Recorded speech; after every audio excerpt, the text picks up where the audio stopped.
વિસનગર, સ્વદેશી અપનાવો, સ્થાનિકને પ્રોત્સાહન આપો ના મંત્ર સાથે વિસનગરના આંગણે આજથી એક નવતર આયોજનનો પ્રારંભ થયો છે. શહેરી વિકાસ અને શહેરી ગૃહ નિર્માણ વિભાગ તથા વિસનગર નગરપાલિકાના સંયુક્ત ઉપક્રમે આયોજિત આ શોપિંગ ફેસ્ટિવલ સ્થાનિક કારીગરો અને મહિલા સ્વ-સહાય જૂથો માટે આશીર્વાદ સમાન સાબિત થશે. મંત્રી ઋષિકેશ પટેલની ગરિમામય ઉપસ્થિત આ મેળાના ઉદ્ઘાટન પ્રસંગે રાજ્યના કેબિનેટ મંત્રી શ્રી ઋષિકેશ પટેલ ખાસ ઉપસ્થિત રહ્યા હતા. તેમણે દરેક સ્ટોલની મુલાકાત લઈ કારીગરોના ઉત્સાહમાં વધારો કર્યો હતો.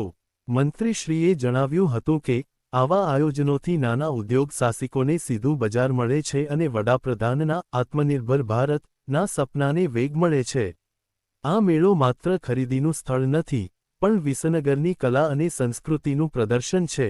હર ઘર સ્વદેશી, હાથવણાટની કલાત્મક વસ્તુઓ અને ગૃહ સુશોભનનો અદ્ભુત ખજાનો. સખી મંડળો અને સ્વ-સહાય જૂથો દ્વારા બનાવાયેલ શુદ્ધ અને ઉચ્ચ ગુણવત્તાવાળી પ્રોડક્ટ્સ. સીધો લાભ, વચેટિયાઓ વગર સીધા કારીગરો પાસેથી વ્યાજબી ભાવે ખરીદી કરવાની તક. 21 ફેબ્રુઆરી 2026 1 માર્ચ 2026 સવારે 10 વાગ્યાથી સવારે 10 વાગ્યા સુધી. આદર્શ હાઈસ્કૂલ પાસેનું કમ્પાઉન્ડ, મહેસાણા રોડ. વિસનગરવાસીઓને અપીલ, તમારા પરિવાર સાથે આ મેળાની મુલાકાત લો.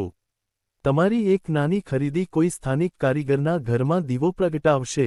ચાલો આપણે સાથે મળીને વિસનગરને વધુ સમૃદ્ધ બનાવીએ.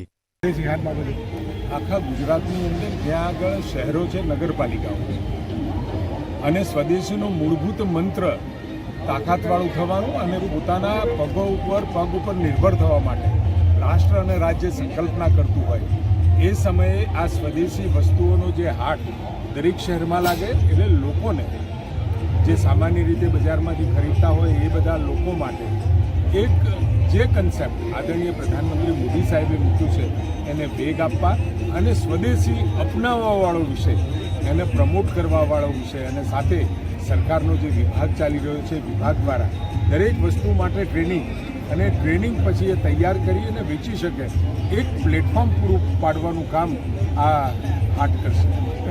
આત્મનિર્ભર ભારત માટે સાહેબ આ કેવું? આત્મનિર્ભર ભારતનો સંકલ્પ ચરિતાર્થ કરવા માટે.